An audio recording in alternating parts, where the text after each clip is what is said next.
여러분, 입학사정관은 짧은 시간에 수많은 생기부를 검토합니다. 그 중에서 과연 입학사정관을 끌어당기는 건 어떤 글일까요? 이 세 가지 규칙만 그대로 따라가면 내 생기부가 술술 읽힌다는 생각이 드실 겁니다.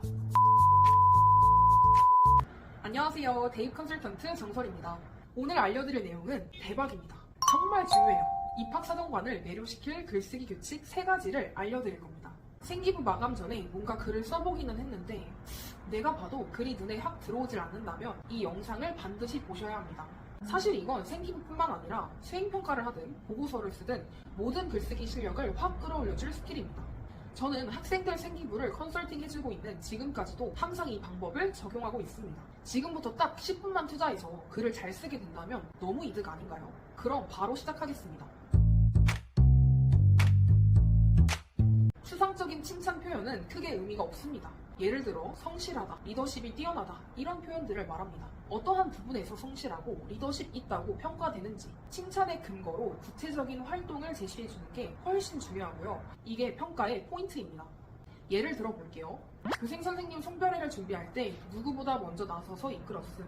이 학생은 전교 최상위권의 성적임에도 늘 자신보다 타인을 먼저 챙기는 이타적인 학생이며 자신의 희생을 감수하고 누구든 꺼려하는 힘든 일을 맡아 공동체 이익에 기여하는 보기 드문 학생임.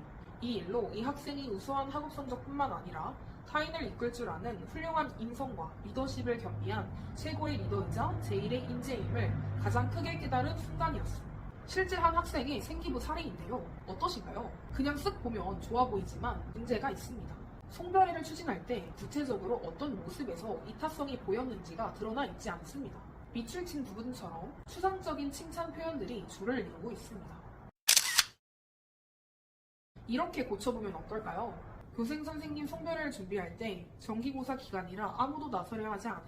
그런데 이 학생이 자진해서 돈을 걷어 선물을 사고 작은 파티를 주도함. 덕분에 학생들이 교생 선생님과 마지막 추억을 남길 수 있었음.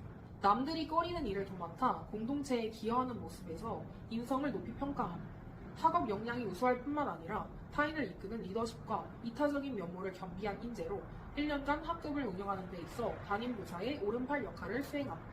활동을 구체적으로 적어준 다음에 담임교사의 평가가 나오니까 아까보다 훨씬 자연스럽게 학생의 장점이 드러나죠. 간혹가다 실제로 진행하지 않은 활동들을 생기부에 넣는 학생들이 있습니다. 공부하는 시간만으로도 벅차니까 충분히 이해되는 부분이지만 거짓으로 작성한 생기부는 오히려 독이 될 수 있습니다. 구체적으로 적지를 못하거든요. 사례를 봐볼게요. 국가 지도층의 권력남용 문제 해결 방안을 탐구하고자 국가 권력기관의 권한남용 통제에 대한 논문을 읽음. 우리나라 대통령제의 범위에서 권력남용을 막지 못하였던 이유를 알아보고 이러한 문제점을 개선할 방안들을 도출함. 논문을 통해 제도적 차원의 방안을 탐구한 뒤 개인적 차원에서는 어떠한 노력이 필요할지 스스로 고민하고 보고서로 정리해 제출함. 여기서 문제는 방안을 도출했다고 하지만 어떤 내용인지는 드러나 있지가 않죠. 실제로 탐구를 진행하고 글을 적었다면 다음과 같이 구체적인 내용들이 들어갈 수 있었을 거예요.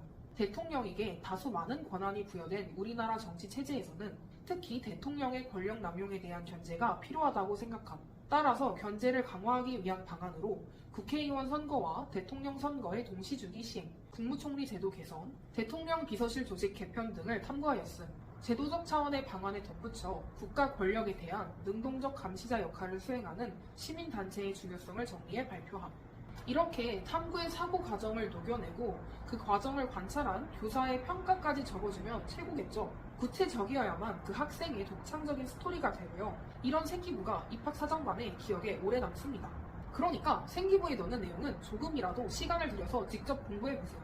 정확하게 알고 쓴 글이랑 그냥 고등학생이 만들어낸 글은 수없이 많은 서류를 검토해본 입학사정관의 눈에는 차이가 날 수밖에 없습니다. 저는 어떤 글이든 초등학생 수준에 맞춰서 쉽게 쓰라고 말합니다. 1988년 과학자 스웰러가 밝힌 인지부하 이론이 있습니다. 인간의 기억 작업에는 용량의 한계가 있다는 건데요.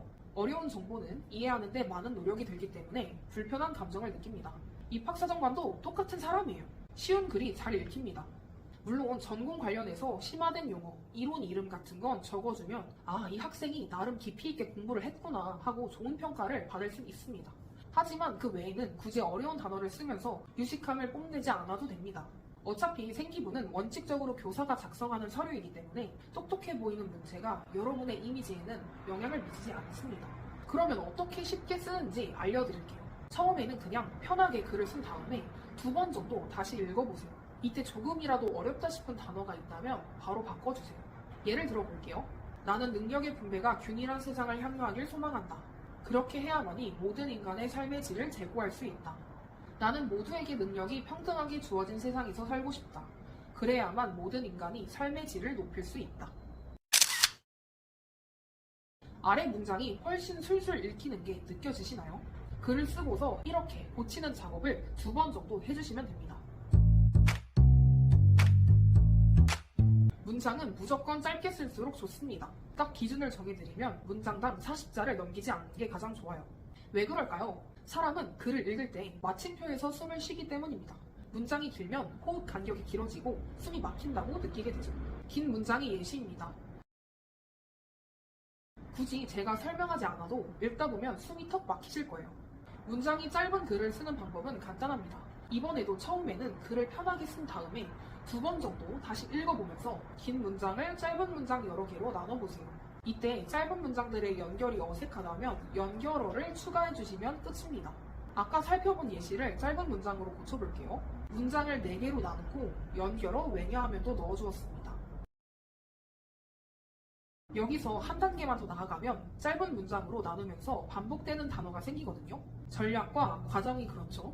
이런 경우 동의어로 바꿔줌으로써 같은 말이 반복될 때 생기는 지루함을 없애줄 수 있습니다. 뒤에 나오는 전략은 기술로, 과정은 절차로 바꿀 수 있겠죠. 이렇게 고친 글이 훨씬 자연스러우면서도 편하게 읽히셨을 겁니다. 최종 정리해볼게요. 여러분, 입학사정관은 짧은 시간에 수많은 생기부를 검토합니다. 그 중에서 과연 입학사정관을 끌어당기는 건 어떤 글일까요? 이 3가지 규칙만 그대로 따라가면 내 생기부가 술술 읽힌다는 생각이 드실 겁니다. 구체적으로 써라, 쉽게 써라, 짧게 써라. 오늘은 정말로 중요한 글쓰기 규칙을 다뤘습니다. 말로만 들으면 내가 원래 알고 있던 내용인데? 라고 하실 수도 있어요. 실제로 직접 적용해 봐야지만이 효과가 큰 방법이라는 걸 느끼실 겁니다. 영상이 끝나고 여러분 생기부 한 문단을 가지고 제가 알려드린 대로 고쳐 써보세요. 이 규칙이 익숙해지면 생기부는 물론이고 수행평가, 보고서 등에서도 활용하시면 좋습니다. 오늘도 영상 끝까지 봐주셔서 정말 감사드리고요. 도움 되셨다면 구독, 좋아요, 알림 설정 부탁드립니다. 다음엔 더 알찬 영상으로 찾아뵐게요. 안녕.